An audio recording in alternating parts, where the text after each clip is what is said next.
it's a very good evening and welcome to Beyond Limits. I'm Faith Musonda.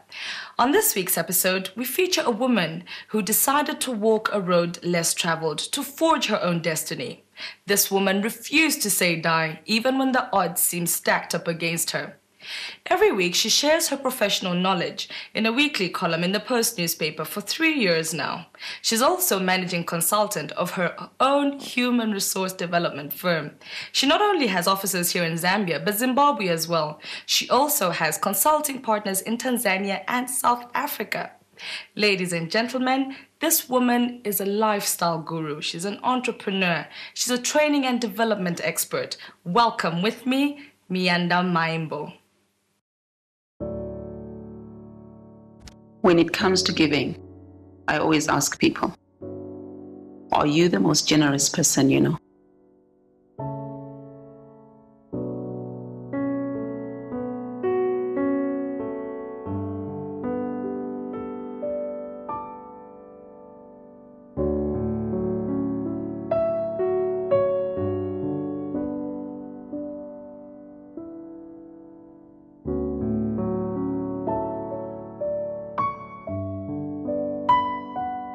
Life is as simple as a game of golf.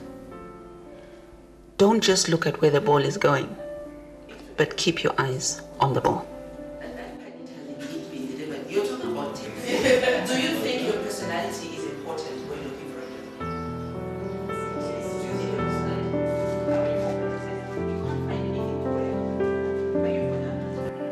Hi Miyanda, welcome to our program. Hi, thank you, and thank you for having me. I've been reading your column in the past 3 years now, and like many other people, I'm anxious to know, who is Miyanda Maimbo? Okay. It's funny how you ask me that question, and I ask that question all the time, but I'm never able to answer it myself. Miyanda is a very energetic lady, mother of 2 daughters, absolutely adorable daughters, Nicole and Samantha, aged 11 and 8. I'm such a driven person that I don't believe in impossibilities, and I think that way of thinking has brought me as far as I've come today. Okay. What were your childhood aspirations? It's amazing because I always wanted to be an air hostess for whatever reason, I suppose. It's a girl thing. Yes, and because of the TV, and you think the air hostess are slim and tall and pretty. So growing up, I always wanted to be that, but I had a very difficult childhood. I was born in the resort town of Livingston, and at the age of 8, my parents decided to move to Zimbabwe.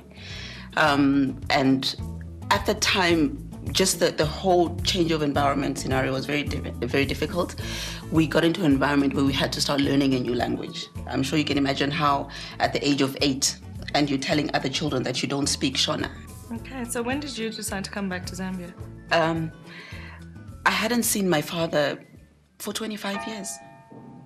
And on Christmas of 2005, he sent me an SMS and said, "Merry Christmas, my daughter." Wow. And that's the time when we started making contact. We have reconciled and have become so close, it's unbelievable. But that's the time when I thought, let me go back home. There is so much that I feel I can do.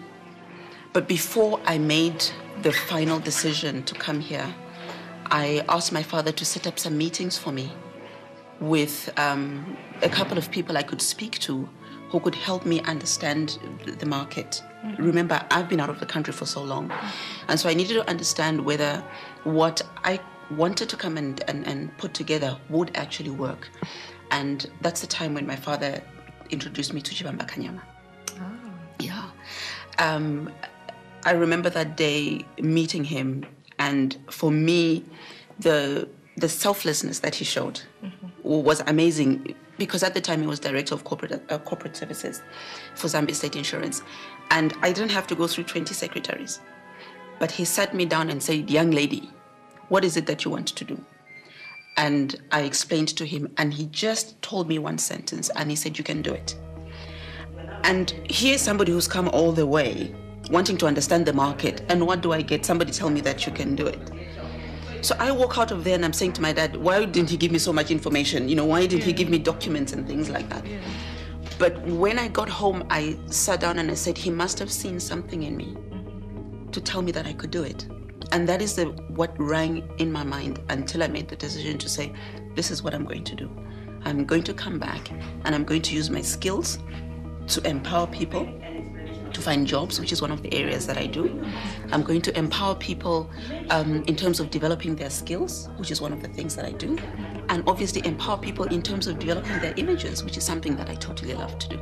So how were your first few months back in Zambia? Because human resource recruitment consultancy is a very new concept in Zambia. Absolutely. I can imagine it must have been very exciting, bringing something new to the Zambian market, and at the same time very, very risky. Did everything go according to plan?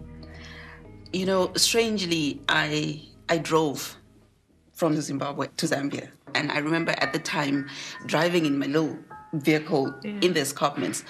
But trust me, what was going through my mind had nothing to do with excitement. There was fear, a lot of fear of the unknown. I only had 1,500 Rand equivalent kwacha in my pocket. And that is the money that was supposed to help me find a place to stay, set up, find offices, and start running the business. So the word excitement really turned to fear when reality sank in.